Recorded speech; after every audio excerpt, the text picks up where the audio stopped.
I will start with whether we are fully in operation. I said earlier, the parliament was launched in 2004. So in 2 years, we'll be 20 years old. We receive budget from AU, although it's inadequate, every year. Now for more than 16, 17 years. So we are in operation. Maybe one aspect that did not come out is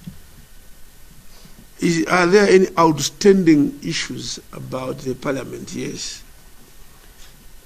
When the PAP, the protocol, was ratified and became operational, the understanding was, and it's written in the protocol, that PAP will start making model laws. It will not be legislative. It will not pass a law like in the EU Parliament, which if we pass the law, every country has to abide by that law.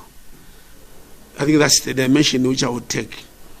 Currently we make model laws.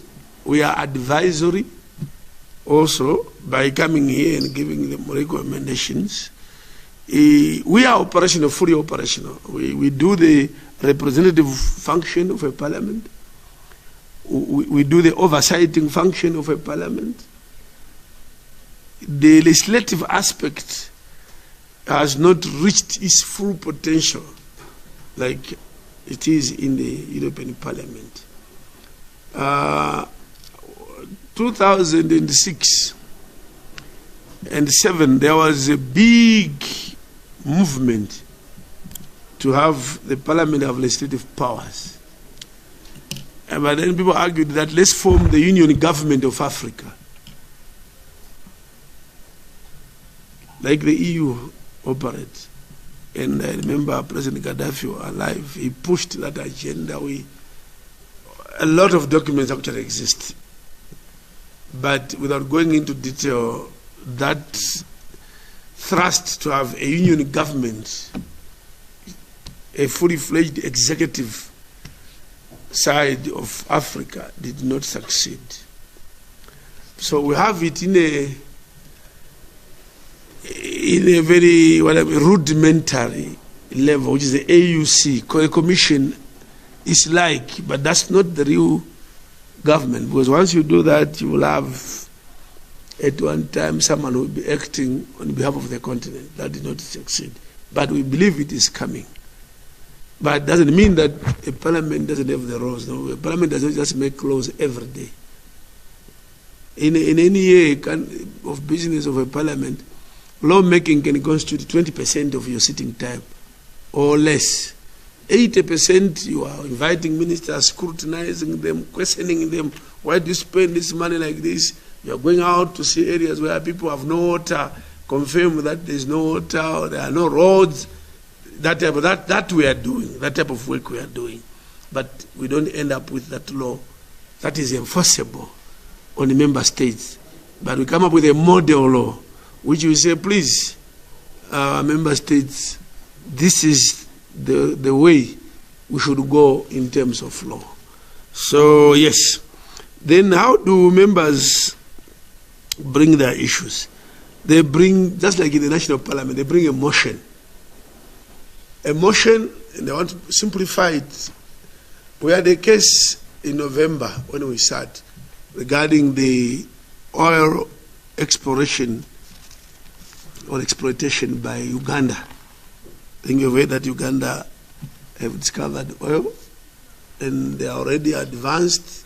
There's going to be a pipeline from Uganda all the way through to Tanzania to a port called Tanga to export the oil.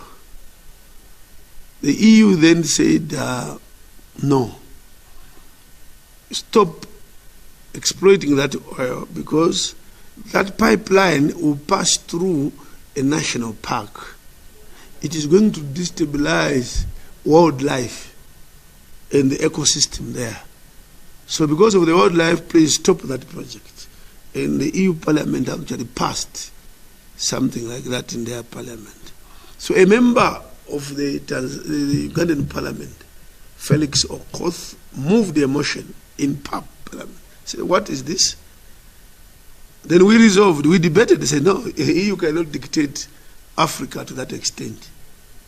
So we associated with Uganda, resolved, and we have a mission that's going to the EU to meet the parliament and say, no, but you people cannot do that for Africa. So it's a motion, a member of parliament has an issue in their own country, they bring it. Or we as a parliament identify common issues affecting everybody on the continent, and we put those on the agenda. You are allowed, the citizens, to do what you call petitions. You can petition our parliament and say, no, about continental issues. And it can go for debate. And then we resolved that this petition is very reasonable. We need whoever is responsible, whether it's a government, whether it is Africa, we tell the heads of state. That is there, on that people may not be aware of some of these things. Again, the media becomes key when they share this with our society. Right. Thank you. Thank you. The third